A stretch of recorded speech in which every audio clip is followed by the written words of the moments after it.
Bersama saya Azlin Arif dalam rentasan berita edisi 1253. Antara paparan utama: jauhi fitnah dan berbicara dengan benar. Boleh percaya lagikah parti Kucalana ini? Matikan isu perkauman.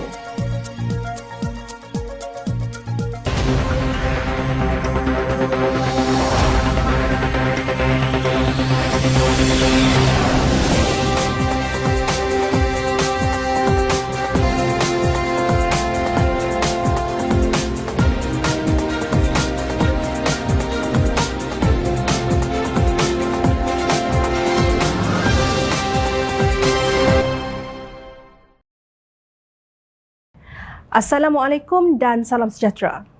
Majlis Penasihat Pakar Parti Amanah Negara MPP merafak sembah mencadangkan kepada kebawah duli-duli Raja-Raja Melayu supaya menolak sesiapa yang sabit kesalahan memfitnah oleh Mahkamah Malaysia daripada menjadi ahli-ahli eksekutif, Menteri Kabinet, Ahli Majlis Mesyuarat Kerajaan, Kerajaan Pusat atau Kerajaan Negeri.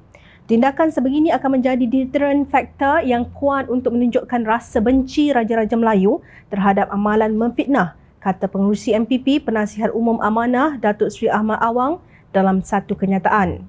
Beliau melahirkan kekhawatiran terhadap leluasanya gejala fitnah, label dan penghukuman sejak pembubaran Parlimen pada 10 Oktober 2022 lalu.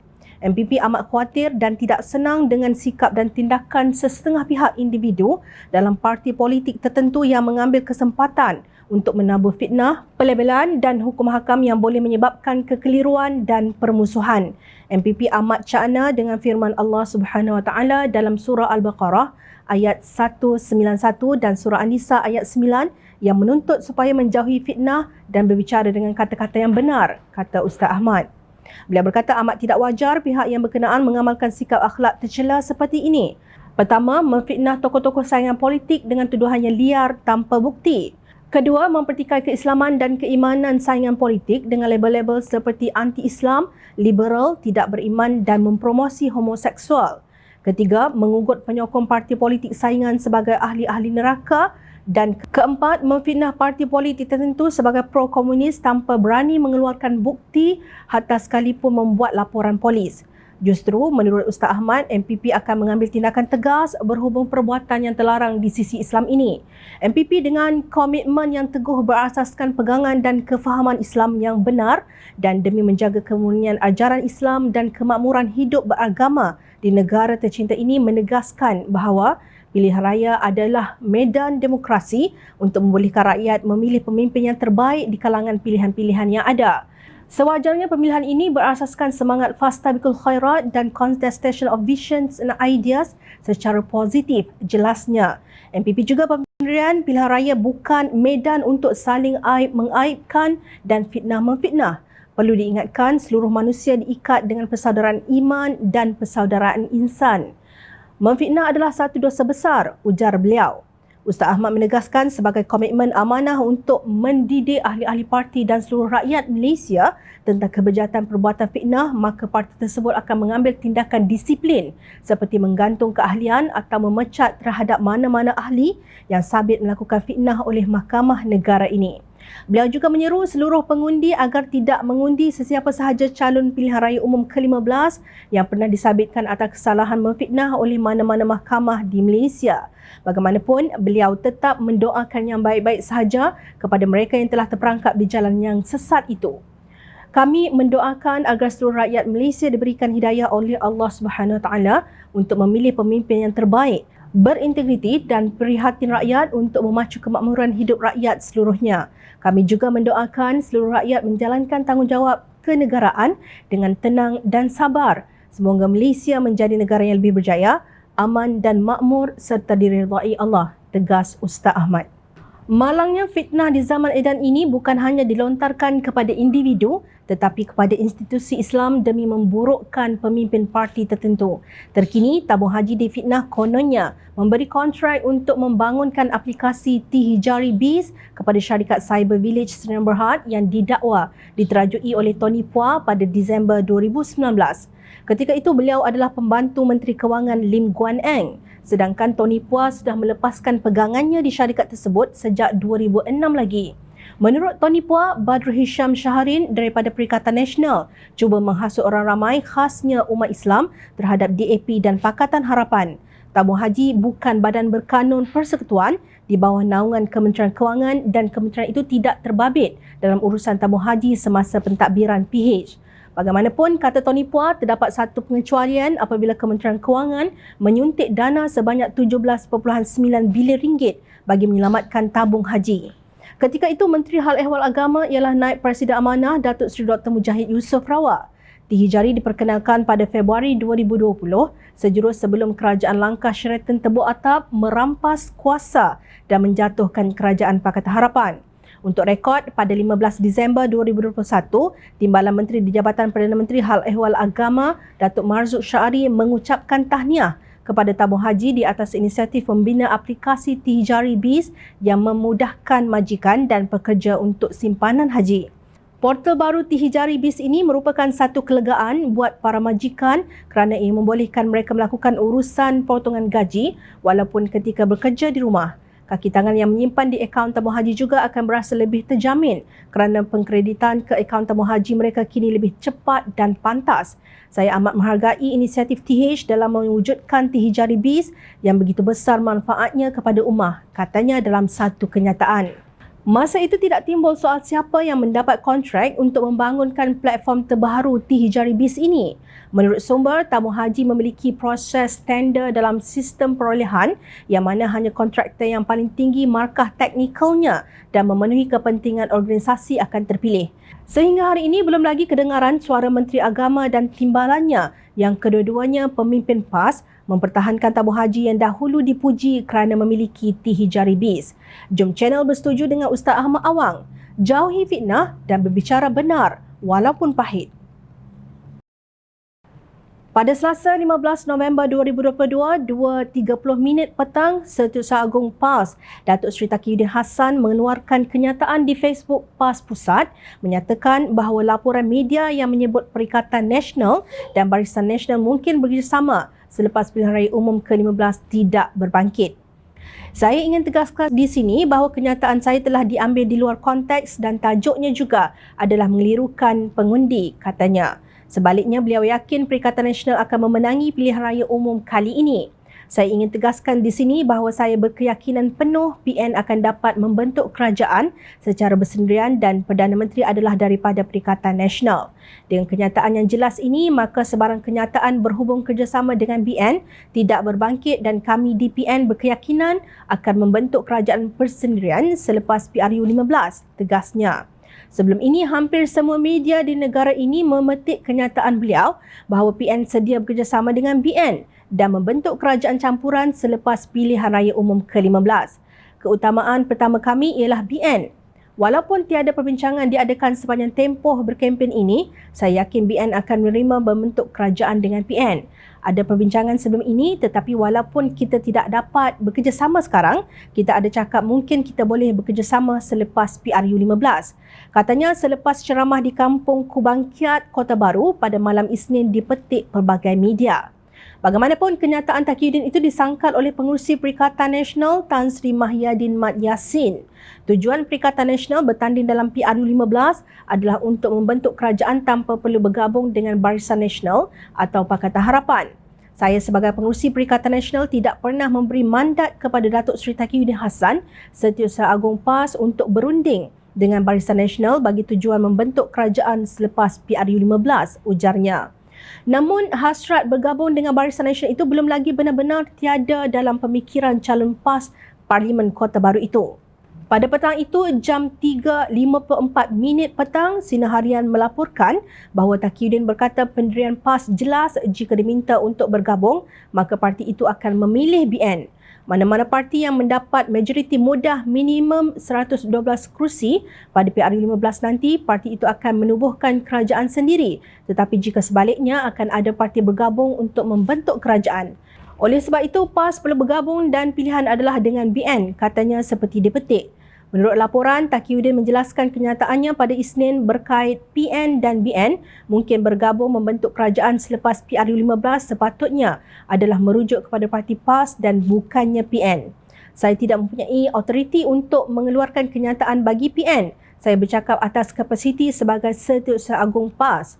Saya juga sudah merujuk Presiden PAS Tan Sri Abdul Hadi Awang sebelum mengeluarkan sebarang kenyataan dan mempunyai pandangan yang sama berhubung perkara itu, iaitu bergabung dengan BN jika tidak mendapat majoriti mudah pada PRU15, tegasnya. Benarkah pandangan beliau itu sama dengan pendirian Presiden PAS? Pada tarikh yang sama, Abdul Hadi yang berada di Melaka dalam siri jelajah Presiden PAS ke negeri tersebut dipetik media sebagai berkata, PAS rela menjadi pembangkang daripada bergabung dengan Barisan Nasional selepas pilihan raya umum ke-15. Menurut laporan Berita Harian, Abdul Hadi berkata, PAS tidak sekali-kali akan bergabung dengan BN yang dianggap masih keruh selain masih mengekalkan pemimpin yang mempunyai kes mahkamah. Kalau kita menang sendiri dengan majoriti 2/3 atau majoriti mudah, tak perlu kepada orang. Kalau ada pihak yang nak bekerjasama selepas kita membentuk kerajaan, kita alu-alukan datang kepada kita. Kalau PAS tak dapat majoriti mudah, kita sanggup jadi pembangkang. Kita dah jadi pembangkang berpuluh-puluh tahun.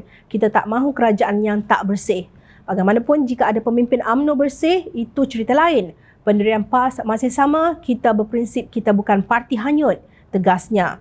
Kelakar, dalam satu hari Setiausaha Agung PAS U-turn 2 kali berhubung perkara yang sama. Presiden PAS pula seolah-olah tidak tahu apa yang dibuat oleh Setiausaha Agung parti itu apabila beliau berkata itu kenyataan dibuat sebelum Parlimen dibubarkan, bukan selepas Parlimen dibubarkan. Saya dah nyatakan bahawa kita tolak Barisan Nasional. Kenyataan Taqiyuddin itu pada Selasa 15 November 2022. Parlimen bubar pada 10 Oktober 2022. Abdul Hadi kata PAS bukan parti hanyut. Mungkin benar ia tak hanyut, ia cuma berpusing-pusing dalam kucalana yang dibuatnya sendiri.